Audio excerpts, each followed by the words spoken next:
My name is Shruti Kulkarni, and I serve as NGN's International Youth President. Welcome to our second episode of NGN SpeakUp, where we get to meet Natasha Matta, a wonderful female entrepreneur who aims to bring more insight on her startup, as well as discuss the challenges females, non binary peoples, as well as minorities face while trying to enter the STEM industry. We hope you enjoy this presentation brought to you by NGN. Thank you. Hello, my name is Natasha Matta, and I'm a rising high school junior from the San Francisco Bay Area. With the unprecedented COVID-19 pandemic, virtually all schools have moved to an online instruction format. In-person summer programs and laboratory internships have been canceled, and students face an overall uncertain future. We do not know when schools will be reopening or how exactly college admissions will be impacted, and we do not have the same opportunities to explore different fields and career paths as we traditionally would. With our original summer plans canceled and unsure of what lay ahead, my best friend Yiwoo Kim and I co-founded HeadstartSTEM, a nonprofit initiative that provides high school students facing the same sense of uncertainty with the free resources and opportunities that they need to continue actively pursuing the STEM fields virtually. By making our resources free and equally accessible, we aim to empower students from all backgrounds, especially women and other historically underrepresented groups in the field, to pursue STEM and inform them of the numerous different career paths and opportunities that they can explore. At Head Start STEM, we tackle three of Next Generation Nation's 2120 goals. Goal 7, education access for all. Goal 11, eliminate gender inequality. And Goal 19, prepare the next generation for future work. So the first goal we actively work to address is Goal 7, education access for all. We provide free access to breakdowns of the required education level, potential majors, average annual salary, and job descriptions for a diverse collection of fields in science, technology, engineering, and mathematics, as well as interviews and holding question and answer sessions with college students and professionals currently pursuing those career paths. Share valuable advice and insights, and give an inside look at what a day in their work life actually looks like. We also have a database of opportunities. I started with summer programs and internships, but we have since expanded to hackathons, workshops, pitch competitions, speaker events, and so much more so that students can participate year-round, not just summer. All you need is a stable internet connection to gain access to all of our resources, watch or participate in our events, and learn about the STEM fields. So far, we have interviewed professionals in aerospace engineering, biomedical engineering, nanotechnology, neuroscience, chemical engineering, AI, data science, cloud computing, geological engineering, and electrical engineering, among so many others. We want to show that STEM is not simply sitting at a computer or working in a laboratory. STEM can intersect with social good, business and entrepreneurship, art, music, advocacy, health law, and so many other fields to better our society. Taking an interdisciplinary approach to STEM can yield insights that studying a single field could not.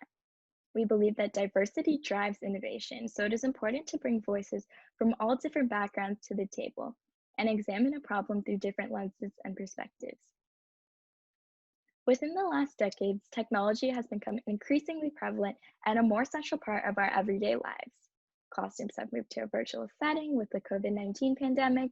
There are self-driving cars on the road, and we can buy clothes, furniture, even groceries with just a single click. We can easily travel or call someone who might live thousands of miles away and learn new skills through different apps or websites. There is essentially a whole world of knowledge just an internet search away. However, as technology advances, it is important to examine the relationships between science, technology, and society. With each new medical discovery comes questions about ethics, potential socioeconomic consequences, and Head Start STEM aims to provoke thought about whether benefits outweigh the consequences and risks of new scientific and technological advances. So we launched a bi-monthly short essay contest to contemplate and discuss these issues. Although it is easy to get caught up in the excitement and promise of a new finding, science and technology have an enormous impact on our society that needs to be taken into account as well. We also recently created a Medium publication for students to share their own experiences pursuing STEM, working in a laboratory, or to tackle larger issues like the gender gap in STEM, to discuss new up-and-coming technology or medical discoveries that students are excited about, or craft their own opinions on heavily debated topics in STEM, like diagnosis of mental disorders in teens. And our goal is for our platform to be a safe space for students to learn and freely explore the aspects of STEM they feel most passionate about, as well as share their opinions and perspectives on news in the field.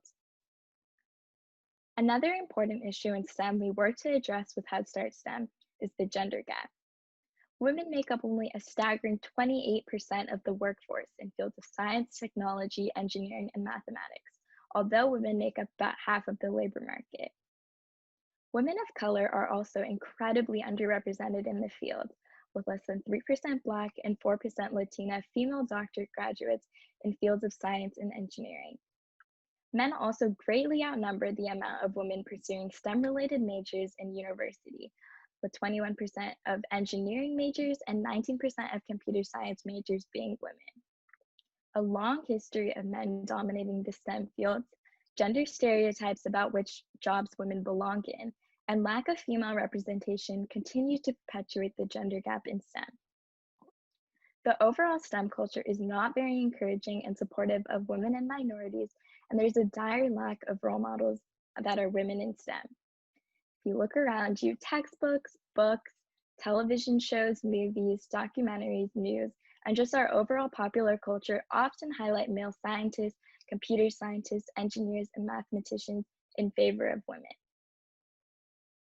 A problem within STEM that also does not receive enough attention is the phenomenon of imposter syndrome. So, award-winning author of Thoughts of Successful Women, Why Capable People Suffer from the Imposter Syndrome and How to Thrive in Spite of It, author Valerie Young says, imposter syndrome is experienced by millions of people around the world cross-culturally and describes difficulty internalizing one's accomplishments and instead attributing their success to other factors. Factors such as luck, timing, thinking someone helped me or I had connections are all common examples of this problem. Imposter syndrome is experienced by so many women in STEM, as society is constantly telling us that we do not belong in the STEM fields. We all need to take steps to create a culture that embraces women and minorities in STEM, awards equal credit to men and women who make strides in the field, and to showcase role models from different backgrounds for the next generation to look up to. Only within the past few decades have real efforts been made to include and empower women to pursue the STEM fields. At Head Start STEM, we research and facilitate opportunities specifically targeted at including women and minority groups in the STEM fields. We interview college students and professionals from all different backgrounds and provide inspiring female role models for the next generation of female scientists, computer scientists, engineers, and mathematicians to look up to. We believe it is incredibly important to have role models that look like you and whose stories that you can truly resonate with. The last of Next Generation Nation's 2120 goals we are working towards is Goal 19, preparing the next generation for future work. Head Start STEM aims to bridge the gap between school and actually entering the workforce, and overall increase transparency about the careers in STEM. Our interviews provide an inside look at careers that you cannot get from reading a simple job description, covering topics like a professional's personal path to their current career, any hardships or setbacks they may have faced and how they overcame these obstacles, any internships or jobs that they consider stepping stones and how they got to where they are today, and overall insightful advice for any aspiring student in STEM.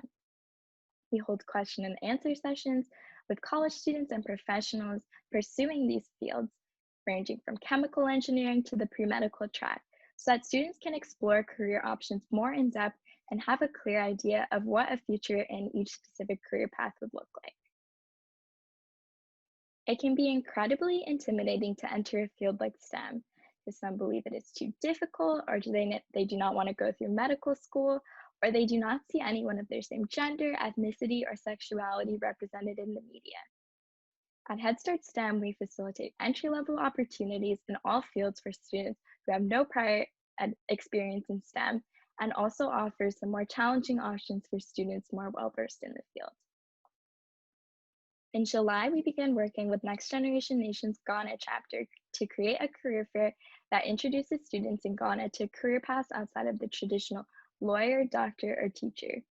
We conducted interviews with professionals from their home country to show off the diversity of fields in STEM and that the students there are capable of having successful futures in STEM, even if societal norms or traditional pathways say otherwise. Within just a month of our launch, Head Start STEM has reached students from over 27 countries, and we are excited to expand our international reach and empower the next generation of students. We believe everyone, no matter what background they come from, should have an equal shot at a successful future in STEM. Thank you.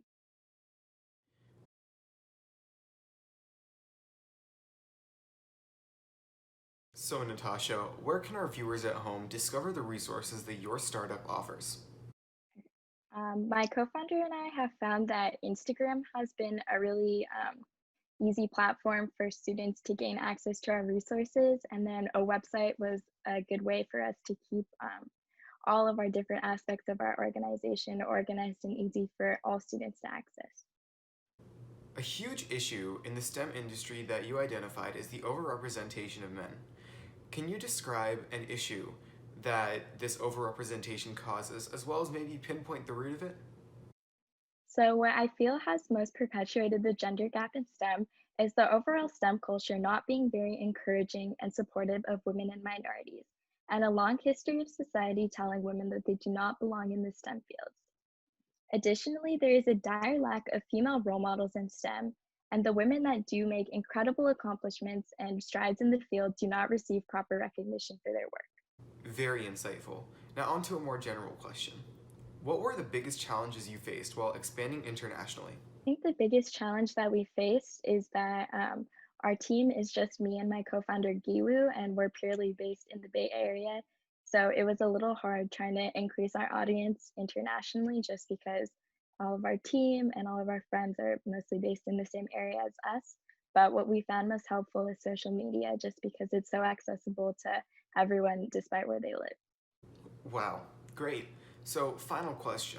What advice would you give to students who struggle with networking and communication with others in order to expand their own student led efforts? So I think LinkedIn has been a really helpful platform for networking if you're new to it. And for professional communication, I think a lot of it would just be practicing as we take more meetings for Head Start STEM. And within just my high school career, it's become a lot easier. So I would just say practicing.